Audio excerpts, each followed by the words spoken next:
first call came at 1:18 a.m. I remember the time exactly because I glanced at the clock, hoping my shift was nearing its end. Alas, no. There were still long hours ahead. The office was deathly quiet, so quiet that it made me hyper-aware of every minor sound, every breath, every rustle of fabric, every soft creak of the old office chairs. The only constant noises were the low, monotonous hum of the fluorescent lights overhead, the rare creak of my chair as I shifted, and the faint clicking of the keyboard under my distracted fingers. Then, the phone rang. The sudden, piercing sound made me flinch. In the pale light of the monitor, the caller ID flashed. Unknown. I sighed, rubbing the fatigue from my eyes, already expecting some nonsense. Probably another drunk or worse, a prank caller. The night shifts at Whisperline were notorious for that. Some people found it amusing to harass the staff at this hour, especially knowing we were stuck here until dawn. I adjusted my headset, cleared my throat, and hit the answer button. "Thank you for calling Whisperline. How can I help you?" Silence. Yet it wasn't absolute silence. There was something there. A presence on the line. I could hear someone breathing. Slow, steady, controlled. Not accidental breathing, but measured. I frowned. "Hello?" Still breathing. Not a word. I glanced at the screen. The call timer was still running. Someone was there on the line, not speaking, just listening. "If you can hear me, I think you're having some connection issues," I said. Then, a faint crackle came through the headset. But it wasn't static, and it wasn't words or background noise. It was something entirely different. It was a sigh, deep and jagged, trembling, and then something wet, a horrible bubbling sound, as if someone were trying to inhale with collapsed lungs. It was the sound a person makes while drowning in their own blood. My stomach clenched instinctively, and then the line went dead. Chills ran down my spine, but I shook my head, forcing a laugh. "Nice try, buddy," I muttered under my breath, rolling my shoulders to shake off the unease. Probably some teenager looking to mess with the night shift. Those kids did that sometimes, calling just to mock or scare people. I had no idea I had just broken the rules. A few minutes later, I stretched, rubbing my eyes. The hours from midnight to dawn always drove me crazy. The world outside was black and empty, and here, under the artificial glow of computer screens, time didn't seem to move at all. The office was hauntingly empty. The rows of vacant desks around me didn't help. Everyone else was either on vacation or working remotely, leaving me alone in a ghost town of quietly humming monitors. Then the lights flickered. Once. A sharp buzz. Then again. I blinked and looked at the ceiling. The fluorescent tubes overhead shuddered, casting strange, jagged shadows against the walls, before settling back down. I smirked, shaking my head. It looks like maintenance forgot to change the bulbs. The flickering stopped. The office went quiet again. I sighed and turned back to the screen, trying to focus. But something was wrong. I couldn't quite pinpoint what, but the air felt heavier, denser, as if the room itself had inhaled and was holding its breath. Words felt hollow, even when I spoke them aloud. There was something unnatural about that flickering, not random like a bad connection, but controlled, deliberate, as if someone were testing it. I brushed the thought away. Just fatigue. Just my mind playing games after too many sleepless nights in an empty office. I didn't take it seriously. And looking back, I regret that. I should have paid attention then, recognized the warning, done something. I should have left right then, but I didn't. And now, I was seeing things I was never meant to see. After the incident with the lights, I returned to my routine. At 1:30 a.m., I was sitting at my desk, nearly falling asleep from boredom. The screen's glow made my eyes tired and my lids heavy. The monotony of the shift was draining me. I leaned back in my chair, hands behind my head, when I heard my name. A whisper, soft, right behind my back. Mark. My breath hitched. Every hair on my body stood on end. The voice was so close, it was as if someone had leaned right against my ear. I spun around so fast my chair nearly tipped over. Nothing. Just empty desks, silent computers, the dim glow of the exit sign flickering faintly in the distance. I swallowed hard. My pulse hammered in my ears. It had to be my imagination, a trick of fatigue. That was the only way I could explain it. Maybe I dozed off for a second, and my mind turned a random sound into something else that seemed like a whisper. Or maybe the security guard? He decided to play a joke on me. But that didn't make any sense.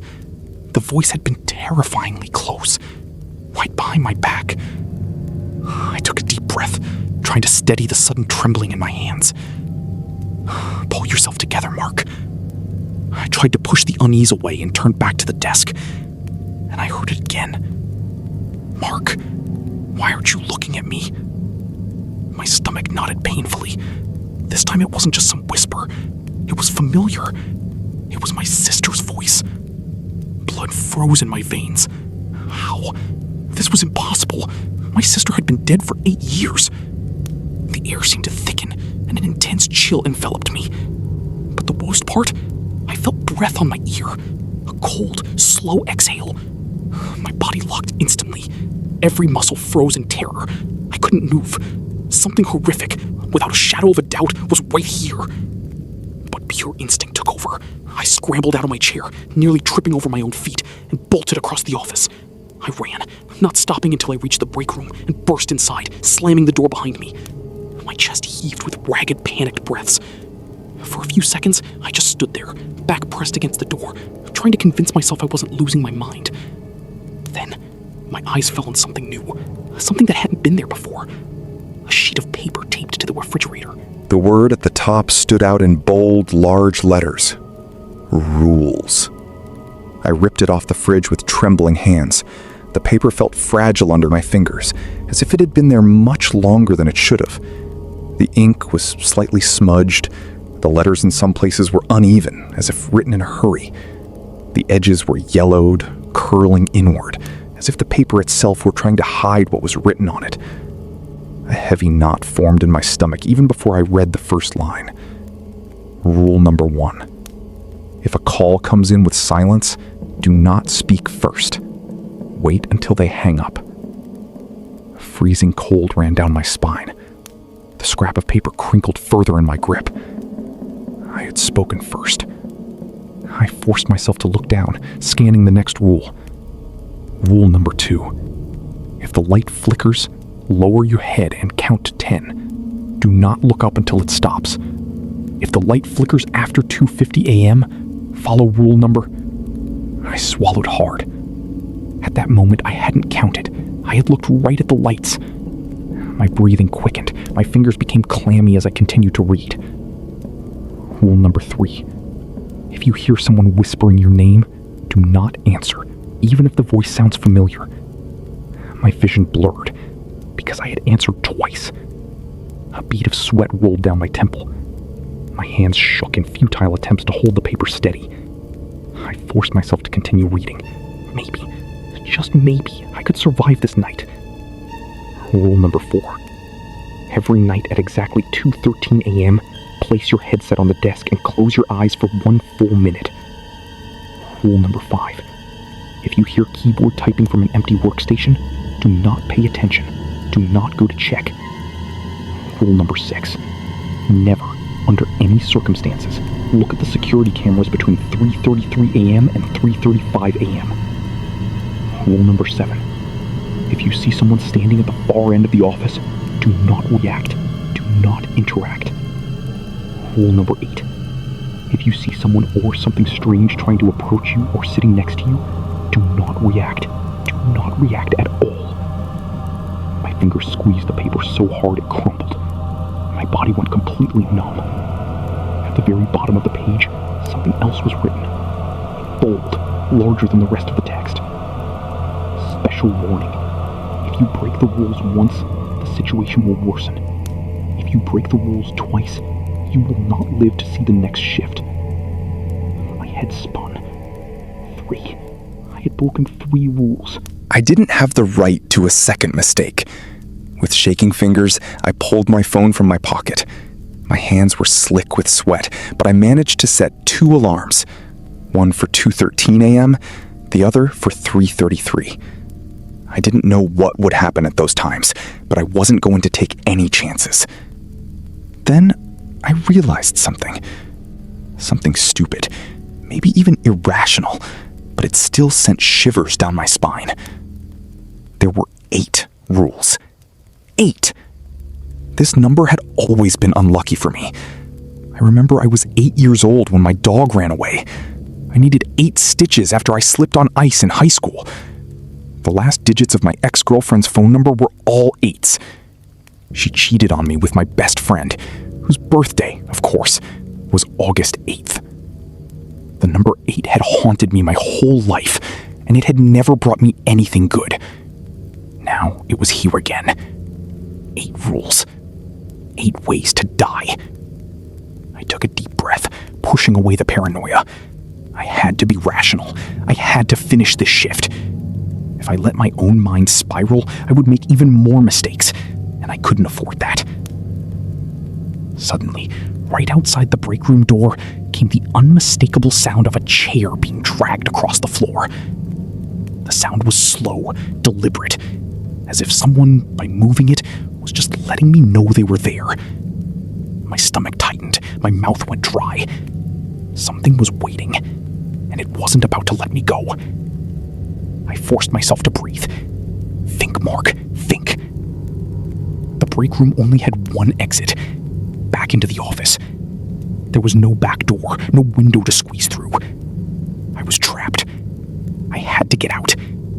But if I opened the door, what if it was right there? I pressed my ear against the wooden door. My heart pounded so hard I could hear it beating in my skull. Silence.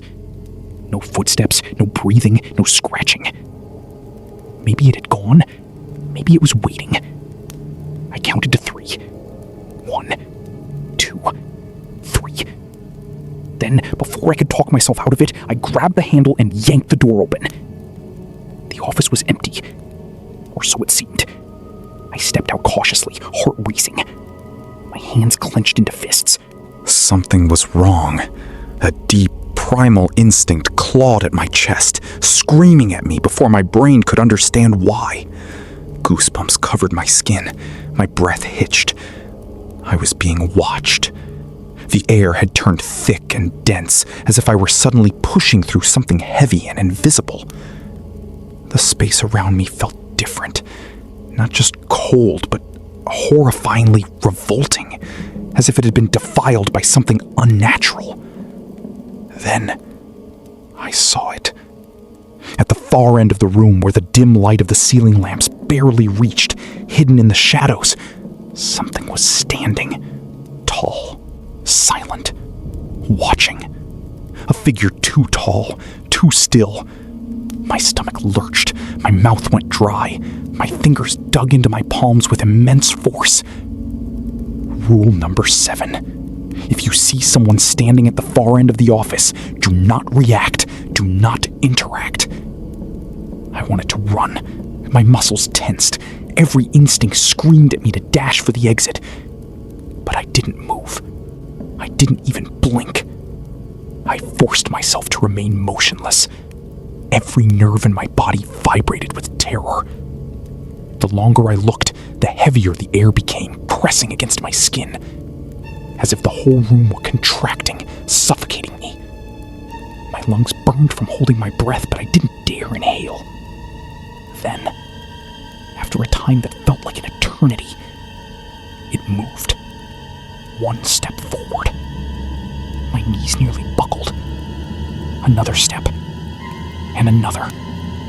It was coming for me. In horror, I stared at that thing, unable to tear my gaze away. My whole body was locked, Now I saw it more clearly. Its limbs were long, too sharp. It swayed slightly as it walked, like a marionette on tangled strings. I felt my body screaming, run to the exit, anywhere, get out, do anything, just don't stand there like a statue staring at something that shouldn't exist. My phone vibrated violently in my pocket. The sound sliced through the heavy silence. 2:13 a.m. The alarm. I had one task. Completely ignoring what was approaching me, I decided to follow the rule. I didn't hesitate.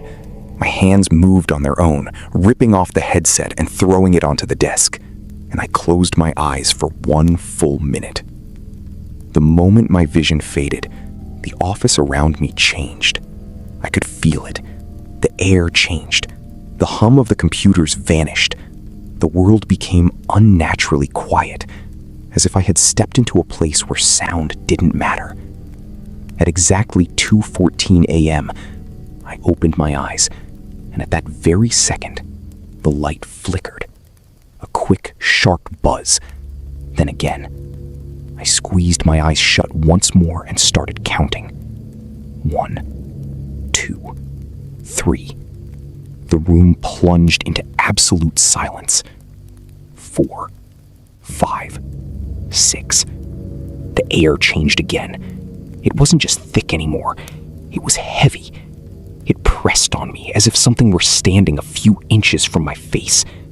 I could feel its presence. 7, 8, 9. Breath touched my cheek. Hot, wet, wrong. I clenched my fists even tighter. My nails dug into my palms until I drew blood. 10. I opened my eyes. The office was empty. The figure at the far end of the room had vanished. The heavy, suffocating air was gone. Everything looked normal again, except my headset was gone, and on my computer screen was a new message.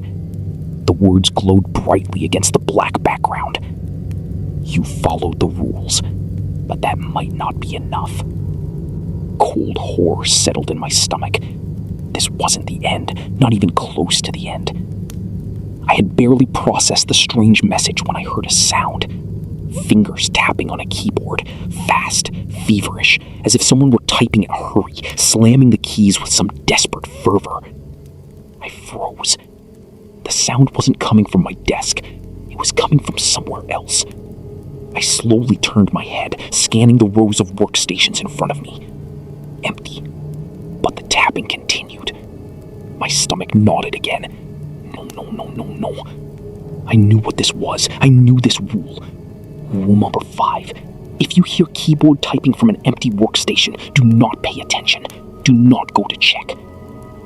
I forced myself to ignore it, to pretend I didn't hear anything, but the sound of the keys was so loud. Then, a crash. The keyboard rattled violently. The clicking turned into a chaotic banging, as if someone or something were pounding the keys with their fists. The chair squeaked. Slowly, deliberately, it rolled away from the desk. The screen at that desk was still on. The keyboard was still making sound, but there was no one there. The keys were being pressed on their own, letter by letter. M-A-R-K. My lungs burned. I had stopped breathing. It knew my name. I didn't move. The keys continued to be pressed. Then the keyboard flew off the desk with a sickening crack, crashing into the monitor. Keys rained onto the floor, scattering like knocked-out teeth. I sharply looked away and kept looking to the side, kept staring at my own screen. The sounds dragged on so long that my body started to shake. I didn't blink, didn't react. I didn't even flinch when the last key clattered against the linoleum. Then silence.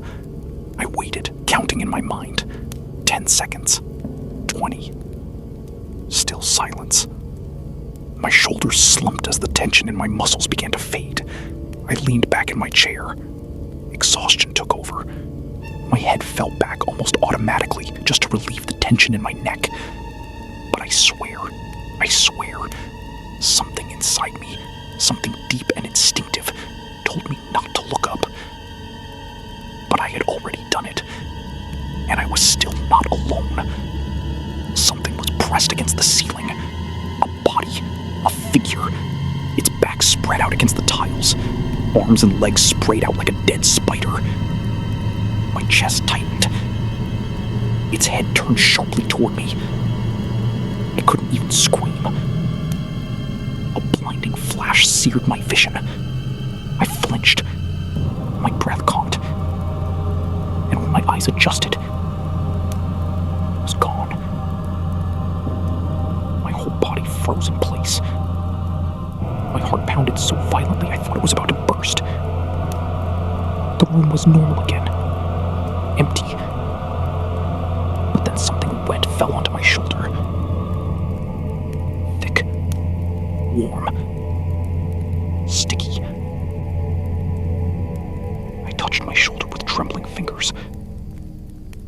My skin was red. My stomach turned over. It was blood. My throat tightened around a rising scream. I swallowed it, biting down hard on the inside of my cheek. Somewhere deep inside, I knew I had made a mistake. I tried to calm my breathing. The office was quiet, save for my own pulse echoing in my ears. My hands gripped the armrests of the chair, my knuckles turning white. I had to calm down. I had to. The light flickered again. Not a quick buzz, an unusual, faulty light bulb. A rhythm, as if the office itself were breathing. My heart sank into my heels. I glanced at the clock on the screen. 2:53 a.m. I feverishly tried to remember what was in Rule 2. If the light flickers after 2:50 a.m., follow Rule number 8. The feeling washed over me again. The sensation, the presence of something. The weight pressing on my chest. A heavy, crushing, unmistakable feeling of being watched. I could feel it. Close. Too close. The air became thick and suffocating again. My stomach knotted once more. Nausea rose to my throat. I forced myself to stare at the screen, and my fingers dug into my thighs to keep them from shaking. Don't look. Don't react. I knew the rules. I knew if I looked, I was a dead man. But then, something moved. Not beside me, not in front of me, but in the reflection of my monitor. A figure. Long limbs moved in the dark, moving with unnatural slowness just beyond the glow of my screen. It was approaching. I felt the chair beneath me shudder. The desk creaked slightly, as if someone or something were pressing on it. The rules stated not to react, not to look away, but it was getting closer. And then it sank to its knees beside me. Close, too close, close enough that I could hear its breathing, close enough to touch. A clicking sound, low and sharp, came from its throat. It didn't move. It simply waited. Then I felt it. Something cold, sharp, barely perceptible, as if the tip of the sharpest blade were sliding along my jaw. I clenched my hands under the desk. Didn't move, didn't react, didn't flinch. I forced my breathing to stay steady. My eyes were locked on the screen in front of me. Then, the pressure vanished. I kept looking forward. Seconds stretched into an eternity, and the heaviness gradually faded. The air around me became normal again, and eventually it was gone. I tried not to think about it, to shake it off. Tried to focus. I fixed my gaze on the monitor, pretending I wasn't seconds away from running out of the building at full speed. Then, my phone shook violently in my pocket. 3:33 a.m. My fingers gripped the fabric of my shirt. I knew what this meant. I wasn't allowed to look at the security cameras from 3:33 a.m. to 3:35 a.m. I wasn't going to, and I firmly placed my hands on my knees. But suddenly, I felt this unnatural pull. It wasn't curiosity. It wasn't fear. It was something else. As if invisible hands had grabbed my head, slowly turning me toward the monitors. I fought against it, clenched my jaws, squeezed my eyes shut so hard they ached. Don't look, don't look, don't look. I repeated it like a prayer. But then I felt movement. Not from the screens, but from the office. I could feel it. The space around me seemed to warp. The cubicle shifted. The hallway seemed longer, darker. And then, out of the corner of my eye, I noticed something rise. Not a person. A figure. Black. Jagged. Like a marionette made of broken bones. My body went cold. It shouldn't be standing. It couldn't be. Its limbs bent in wrong directions. Its head hung helplessly to the side. I squeezed my eyes shut tightly. I didn't care if I looked like a madman. I prayed. A minute passed, then another. Maybe an hour. I had no idea. When I finally opened my eyes, the office was normal again. The desks were in their places. The hallway was the right length. But something was still here. I could hear it. A faint, shifting rustle not far away. Not in another office. Under my desk. My breath hitched. The scratching of dry fingers against the tile. Scratching. Pausing. Waiting.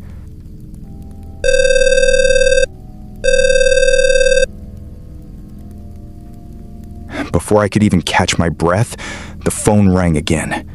Piercing. Sharp. The screen glowed in the dim light. Unknown. I didn't answer. I knew better than to do that now. But the voice broke through anyway. A low, raspy sound, like someone scraping a blade against stone. You broke the rules, Mark. My breath caught. The light flickered. I didn't want to look. I really didn't. But my head jerked sharply upward. And this time, there was no ceiling. Only a void. Black. Infinite. Hungry. The office was gone. Only emptiness. And then I fell. I woke up in my car. The first thing I saw was the clock on the dashboard. 7 a.m. I stared at it. My mind was sluggish, my body heavy, as if I had run a marathon or fought or were dying. I had absolutely no memory of leaving the office, no memory of getting into the car. But my uniform was soaked, as if I had been sweating, or worse. I swallowed. My throat was dry and sore. My hands shook as I reached for the door. I needed air. I needed to see this. Getting out, I nearly fell. My legs were weak, trembling. I turned toward the building. There was nothing there. Just an empty lot. No doors, no windows. As if it had never been there. As if none of this had ever existed. Chills ran down my spine. I feverishly pulled out my phone. No call history, no work emails, nothing. It was as if I had never worked there, as if it had erased itself from my life. But then I saw it, lying on my dashboard. My old headset. I stared at it, and horror and primal fear overwhelmed me. And next to the headset was a note, scribbled in jagged, uneven letters. See